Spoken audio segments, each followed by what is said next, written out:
ए पैगंबर, काफिरों से कह दो कि तुम दुनिया में भी अनकरीब मगलूब हो जाओगे और आखिरत में जहन्नम की तरफ इकट्ठा किए जाओगे, और वो बुरी जगह है।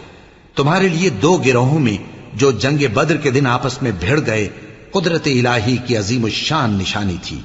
एक गिरोह मुसलमानों का था, वो अल्लाह की राह में लड़ रहा था, और दूसरा गिरोह काफिरों का था, वो उनको अपनी आंखों से अपने से दुगना मुशाहिदा कर रहा था।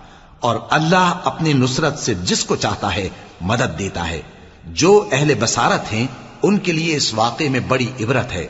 लोगों को उनकी ख्वाहिशों की चीजें यानी औरतें और बेटे और सोने और चांदी के बड़े बड़े ढेर और निशान लगे हुए घोड़े और मवेशी और खेती बड़ी जीनतदार मालूम होती हैं, मगर ये सब दुनिया ही की जिंदगी के सामान हैं और अल्लाह के पास बहुत अच्छा ठिकाना है।